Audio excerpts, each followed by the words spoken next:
page you'll find a lot of information about the dissertation, including these slides. Okay?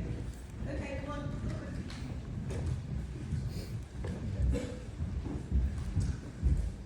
Okay, so, well, these are the themes really that your dissertation will fall under. I'm not going to go through these slides in massive detail, and you'll see why as we go through. But the point is that really from this slide here is that during the first 2 terms, you are doing your 12 modules, as you know, and they, to some extent, form the building blocks for your dissertation, which is the 3rd term. Okay? And it splits up nicely in that the dissertation is worth 1/3 of your degree, so it's worth 60 credits. Your degree overall is worth 180 credits. So the dissertation is effectively equivalent to 4 modules. Okay? So you can think of it in those terms. 4 modules.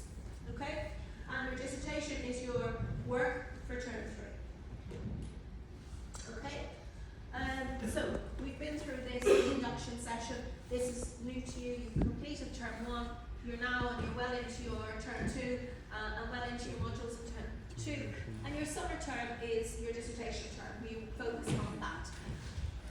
The deadline for the dissertation this year is Thursday, the 11th of September at 4 p.m. Okay? That's the date and the time at which you'll upload your dissertation and the associated files to Keats. Okay? Data files and so on. Any code you have, etc. to Keats. Alright? The Keats page, which is 604. Okay? And as I said, Tahida will make that available to you in the next few days. Okay, so what is a dissertation? I think most of you will probably have a good idea. Some of you will have done undergraduate dissertations. But it's a major piece of work which you conduct largely independently. Alright? It's worth 60 credits, so 1/3 of your final degree classification is going to your dissertation. Okay? So in that sense it's equivalent, think of it as been equivalent to 4 modules. So it's chunky, it's big, it's a big project. Okay? It requires that much of your time. So what do we want to investigate with a dissertation? So it's a long written piece of work undertaken over the summer following your completion of your taught courses. And to that extent, it's a little bit like your taught courses are building blocks for your dissertation. Okay, because you're learning techniques, you're learning about models, you're learning various theories, and you're getting an idea of the kind of things that you're interested in. Okay, so from that, you can think about a dissertation that you may, and a further piece of work that you may want to investigate in more detail. Okay?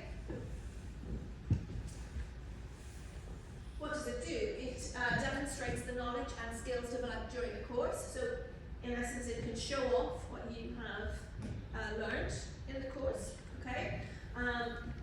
If you are doing a particular module and you're particularly interested in it, you can take that a bit further and the topic a bit further, something, a question that you might be interested in exploring in a little bit more detail. The dissertation is an opportunity for you to do that, to do a little bit more reading, a little bit more investigation on that topic that you're interested in. And from a technical perspective, you can show off some of the techniques, the quantitative and qualitative techniques that you have developed in the course, as well as the analytical techniques, okay, and report writing and so on. All of that is going to a dissertation. It provides an opportunity for independent research work, and that's quite good for you because it can, if you do a good dissertation and can show that you have done this chunky, good piece of work, that's something that you can use as a signaling device to employers, particularly if you're interested in going into a particular job or a particular area of finance after you graduate, choosing a dissertation topic on that and then doing this independent work, you can demonstrate then to interviews and so on, and something to talk about in interviews. You can demonstrate to potential employers that this is, you can show, okay, well, I did this dissertation topic, I did this dissertation on this topic, which is related to this job that you're interviewing for, and that's a signalling device. And it also shows that you are able to conduct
then thinking about motivating these problems. Why are they interesting? Why do we want to study them? Who cares? Then how do we go about investigating these problems? How do we go about answering these questions that we're interested in? So how to gather and analyse the data, and then to, in a coherent and interesting way, present your results and conclusions. Okay, and possible policy implications. A successful dissertation requires strong motivation and planning and a capacity for independent work. Okay, so it does involve quite a bit of thought initially. All right, and we'll talk a little bit about that in a bit more detail when we think about topics. But in general, a strong dissertation is expected to meet the following aims and objectives.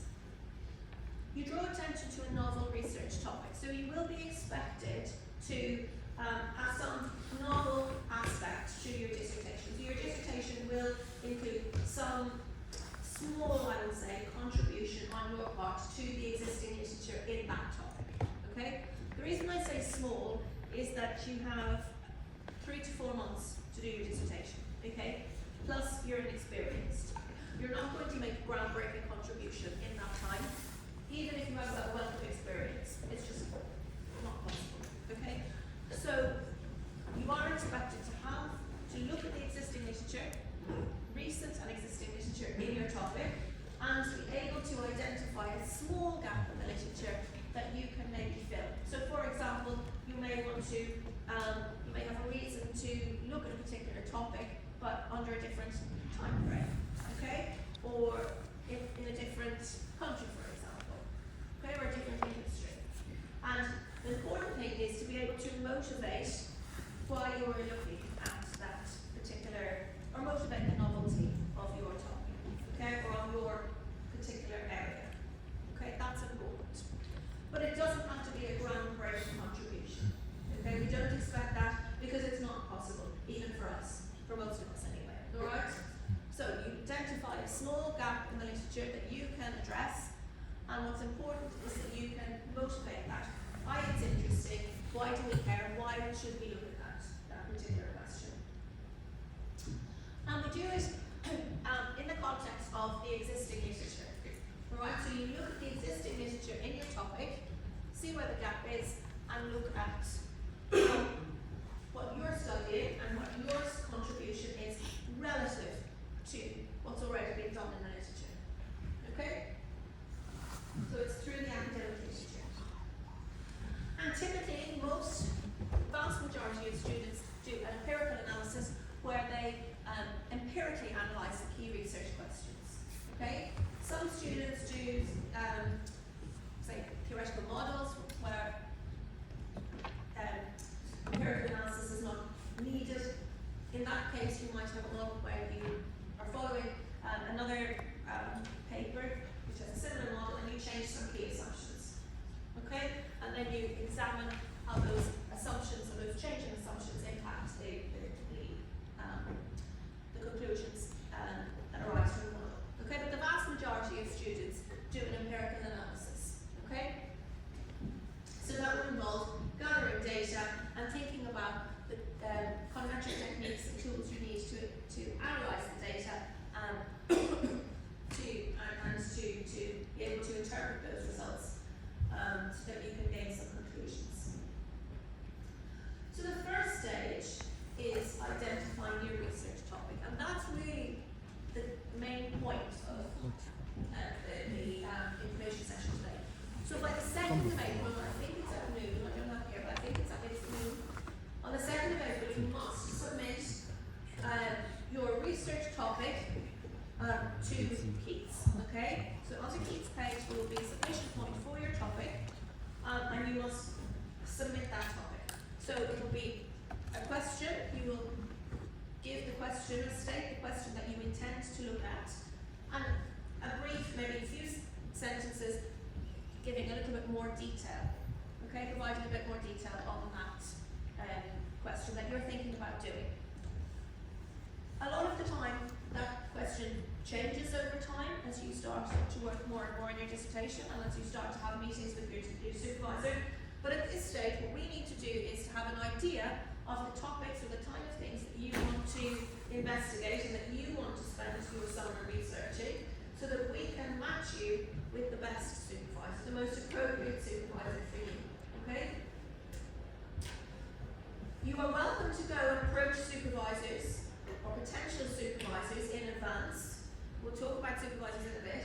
You are welcome to do that in advance and talk to them about your idea and see whether they would be interested in supervising you.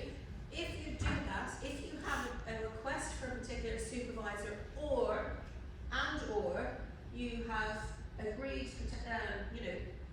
orally at least, with the supervisor for that person to supervise you, please indicate it on your topic submission.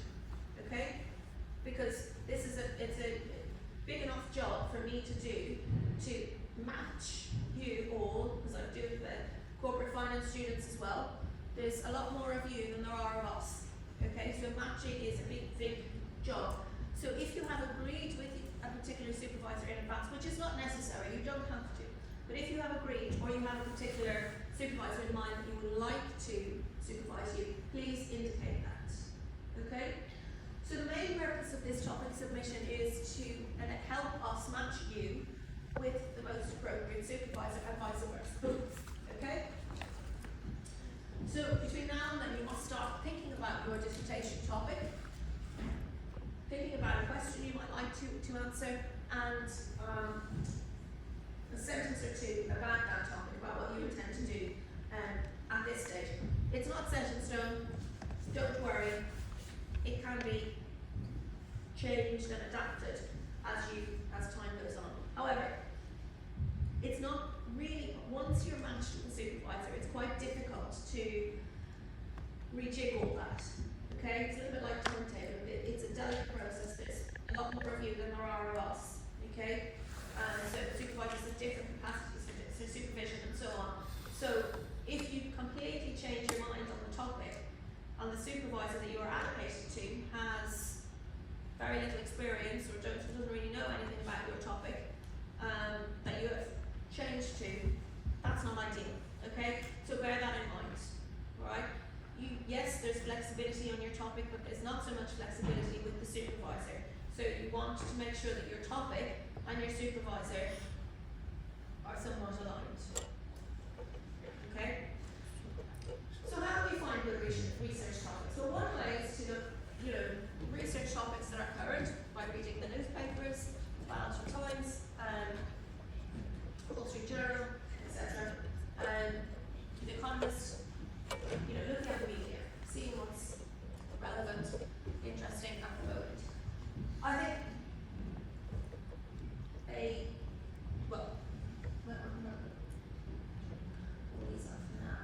I think what's most important is that you focus on a topic that you are interested in. Okay? You don't want to spend your summer. It's going to be a very, very long, painful summer if you're doing a dissertation on a topic you're not interested in. You don't want to do the reading on, and you just find is boring, or it's just doesn't float your boat. Okay.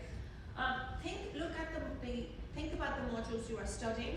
Think about what you're studying in those modules, what you like, what you enjoy. I think that's a very good place to start. Okay. Think about what you've studied so far. Think about what you like. Think about what you enjoy doing. Think about whether you enjoy more theoretical based work, whether you enjoy the data collection process and empirical analysis. Think about what you like, what you enjoy, and build it around that. Think about the modules you're studying. I'm quite sure many of the modules, particularly in this term, you're looking at some academic papers, case studies, and so on. So all of that is good guidelines for you about what to think about. Okay, so I think that's a starting point. Look at the website and look at the potential supervisors in our department and the kind of topics they research. Okay, and their papers are on the website. Look at what they're interested in, and that's a good idea for you. If you're thinking about who to approach, and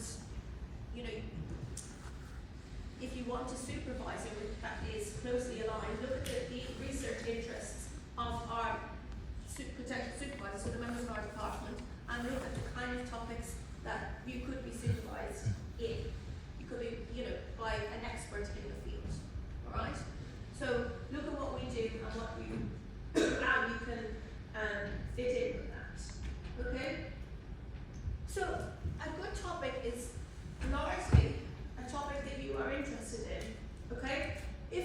interested in it, even if it's objectively a good topic, are you going to do a good dissertation on it? I think not so much. So it's very important that you are interested in it. Okay? Keep it clean and simple in the sense that you want to be able to summarise what you're interested in, what you're doing in one sentence. So what is your research question? Okay? If you're all vague about it and a little bit not quite clear, that's going to be, again, it sort of shows maybe a lack of ownership of your topic, ownership of your dissertation. You want to be quite clear in your head, and to that extent, keep it simple, because having it clear and simple and being able to summarise it in one sentence helps you to very much explain the contribution, because that's a really big part of your dissertation, how to frame your contribution. Okay, so to that extent, you want to keep things simple. How do we find out more about a topic? You go to Scholar Google Scholar, type in your topic, and that brings research papers on that topic, and brings up a lot of research papers on that particular topic, and then you can filter it by how recent they are, how relevant they are. You can look. You might have come across an old research paper, and you want to understand what's been done on that topic more recently. Okay, so you might have a paper that you find that you're interested in, but that was something that was done in, say, the 80s. And you want to look at more recent work that has built on that. Well, you can look at a particular paper and you can see who has cited it. All right, all of that is on Google Scholar, and by being able to see who that paper has been cited by, you can see and find more recent papers on that particular topic. Okay, so familiarise yourself with Google Scholar. What's important then, you could have a fantastic idea, and that's great, but the idea has to be feasible. Okay, you have a short period of time to do this, and you need to be able to make sure you can collect and analyse the data. So first of all, is the data that you need, is it available? You need to find that, and can you collect it in a reasonable time frame? Okay, and then talk about it with your friends or people who are able to talk to you about it. Okay, because that way, by discussing your topic with people, that way you can help to make it coherent in your own head, all right? Because being able to talk about your contribution that your dissertation is making, it's important to be able to sort of verbalise what you plan to do to help organise the idea in your head. Okay, I think that's a good way of doing that. And also for blunt feedback. Okay, so the first stage, like I said, is the important stage for now. Okay, you need to be able to submit a topic to us by the 2nd of April to give us an idea of what you are interested in doing, so that we can match you to the most appropriate supervisor. So you submit a question with a little description of what you intend to do. Okay, it doesn't have to be a long, detailed description, just a few sentences explaining along with the research question, explaining to us what your thoughts, okay, so that we can have an idea about what it is you are interested in pursuing, and we can match you to the most appropriate supervisor. If you have agreed in advance, well, you don't have to approach somebody in advance of topic submission, but if you have, please indicate that, okay? If you have not approached them, but you would like for a particular member of the academic staff to supervise you, do indicate that. Okay, so the next stage, so once you have your supervisor allocated, okay, then you will meet with the supervisor. So the supervisor, you will contact the supervisor and they will, for an introductory meeting, and you'll talk about developing your idea and your proposal in more detail. Okay? So there is no deadline. So a proposal is not an assessed for our dissertation. We don't assess proposals. Okay? So there's no deadline as such. But what you do need, and what students, and most supervisors will, is to develop a proposal mainly as a plan for what you plan to do. Okay? And it helps you, I think, to put down, by putting down on paper, it helps you to clearly think about your idea. Okay?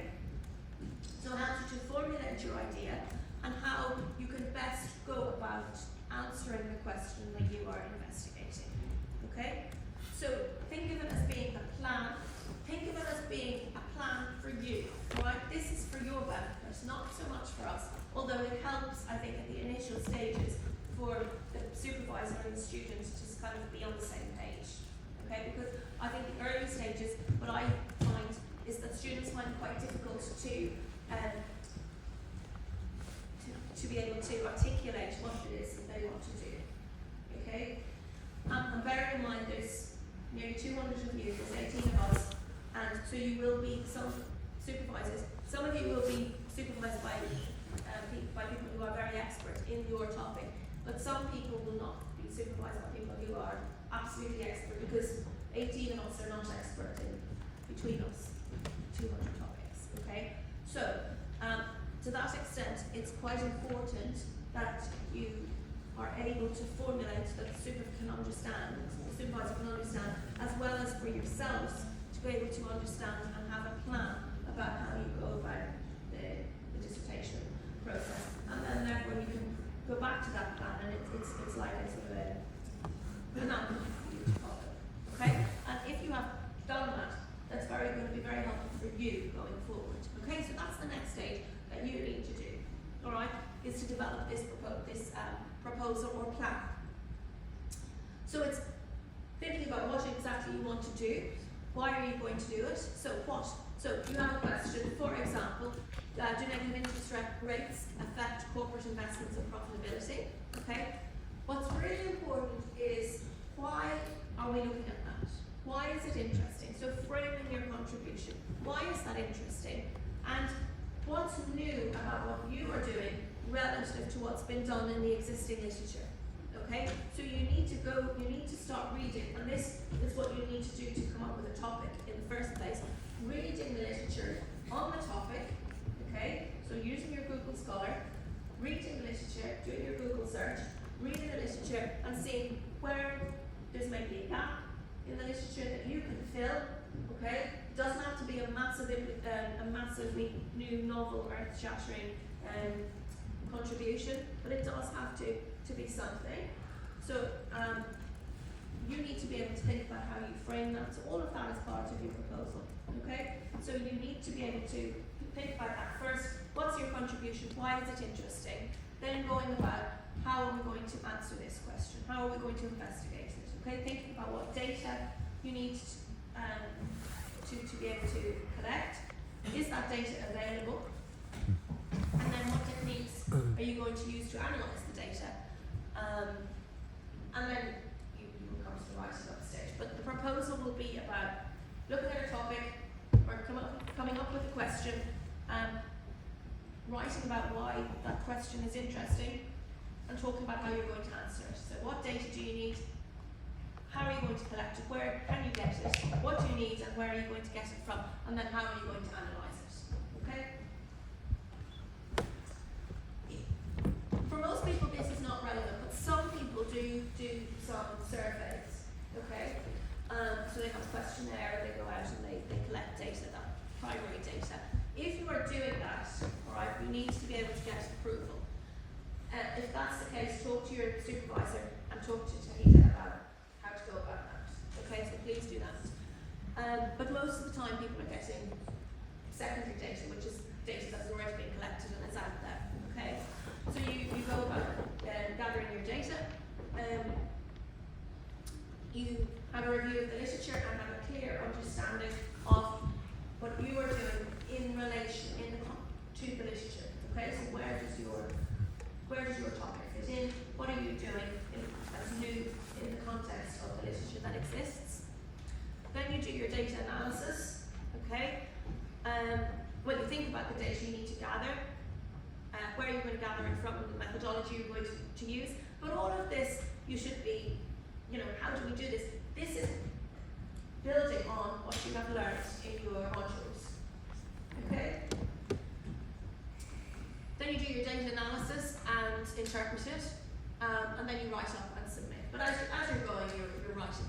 Okay, so that's the last stage. So that's typically, how the dissertation works. All right. So the supervisor. What is the supervisor? So the supervisor will be a member of one of us, one of the academic staff. So somebody who may or may not have taught you, and they provide guidance on your research ideas, your methodology, guidance on the literature, how you're framing your dissertation, how you're framing your contribution, but largely they're there for guidance. They're not there to co-author the paper with you. Okay, they don't do some of the work. You do all the work and they steer you in the right direction. Okay? You submit your dissertation topic, as I said, and then we match you according to the supervisor's interests. Okay? What you're entitled to is an introductory meeting, okay? So about half an hour to meet your supervisor and talk a little bit more about your idea. And then you go off and you write your plan. I'm going to call it a plan because sometimes I think proposal gives this notion that there's a deadline and that it must be submitted. That's not how we work, it's not assessed, but it's important for you to do it for yourselves, to be able to articulate to your supervisor what you're doing, but also as a guidance for yourselves. And then you're entitled to 4 other formal meetings of up to an hour, okay, where you talk about what you've been doing since the previous meeting, okay? So that could be literature, it could be about methodology, it could be about the findings, and so on. Typically, what I find with my students, they will have submitted a draft or of a particular, they might have submitted a draft of the literature review they've been working on, or they might submit to me something and I will go and I'll read it and then I'll give them feedback in the meeting. Okay, that's typically how it works. But every supervisor is different, and of course every topic is different. Some people will be doing theoretical work, some people will be doing case studies, some people will be doing empirical analysis. So everybody's research is different, everybody's type of dissertation is different, and everybody will be working in different paces. Okay? So there's no one size fits all, but you use those meetings. Your supervisor is somebody there that you are entitled to go to for advice. Okay, so use that, use their expertise, and really, I think it's up to you. The supervisor is not going to go chasing you. It's up to you to use that. So this is what you're entitled to. Okay. So the dissertation period is April from when you submit your topic, and then you start thinking about it, to early September. Okay. In the introductory meeting, another thing you can do is to agree on a timeline for meetings. Some students, which is good, and supervisors at that point agree and put in the diary the 4 meetings, the 4 formal meetings that they're going to have. Sometimes it's more flexible, okay? But bearing in mind that often supervisors are supposed to communicate this to you as clearly as possible, as early as possible.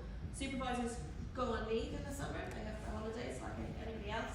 They also travel a lot for academic conferences, which are largely held in the summer.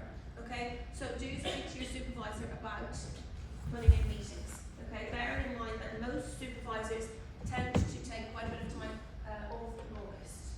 Alright? So some supervisors will expect that the meetings, as I say, that the meetings need to be all conducted before August. Okay? Anyway, that's between you and the supervisor. You also will have your own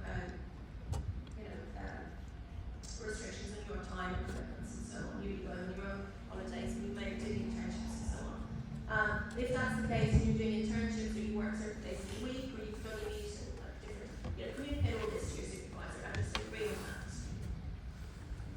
Okay, so the research themes in our group, so all this is going up online, so you can have a look at this yourself. You know what the teaching themes are, but your dissertation will, we have a broad range of research and teaching themes, so there's a lot of scope for you to have a dissertation in an area that I'm sure you will find something you're interested in within our research themes, teaching themes.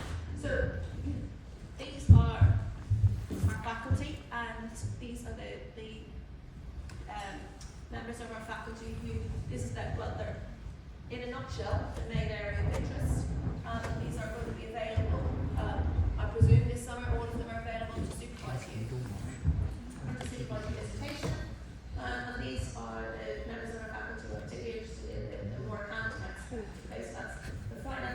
沉重。 accounting. We also have some externals and specialists in accounting and finance. 没想找他， The UK and Europe. 找他不是 For 挺 the 方便 most 的吗？ part, we allocate our students to supervisors within our department, but there's also constraints in capacity. We have far fewer members of staff than we do students, alright? So sometimes we do bring in external supervisors, but for the most part, you can assume that you will be supervised by someone within our department, okay? So have a look at this, this file when David uploads it. See generally what people are interested in, and if you're interested in, for example, behavioural finance, contact Jacko or Andrew about a supervision topic. If you're interested in decision making under uncertainty, come to me, or have a look at our papers, the kind of things that we're interested in researching and seeing, because the more closely related our topic is to your area of interest, the better, the better the supervision we will get. Alright, so do try and, where possible, try and coordinate. Okay, and this is another more. So these are some examples of research topics or dissertation topics that we've had in the past. When you go to the Keats page, you don't need to take photographs. This all will be on the Keats page. Page is 6. When Tahita makes it available, go and have a look. We put up samples of dissertations every year. We put up samples of dissertations of the previous year that have had got distinctions. Okay, so the best dissertations from each year in the past, how many years, quite a good number of years. We have examples of dissertations that were awarded distinction. Okay, so they're very good starting points for you. So have a look at those. Alright, have a look at those when you're thinking about topic submission. It also gives you an idea of structure, those dissertations, and the standard that we are looking for. Okay? And the type of topics that have been done by students in the past. So the Keats page is 604. So that's a very good resource for you, and it can be up soon. We have dissertation samples, we have past topics. These slides, for example. We also run workshops in the summer. So I think there are about 8 workshops. So they're over the summer. Those workshops we will, or they need to be organised. We don't have dates for them yet. They're largely online, okay, not all of them. But the material for those workshops is also uploaded on that Keats page, okay? So the workshops could be about writing a literature review, or how to frame a contribution of your dissertation, or workshop on some kind of data analysis or particular methodology, and so on. Okay, so we make these available to you during the summer as well. Okay, as extra assistance. But of course, your modules that you have been doing, particularly your elective modules, your research methods module, all of that is relevant. Okay.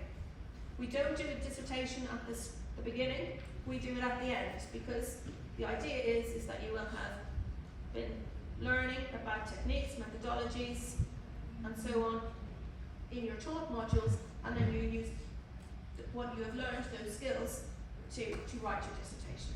Okay? The dissertation comes after that, so you're building on that. Okay? So that's also a very good starting point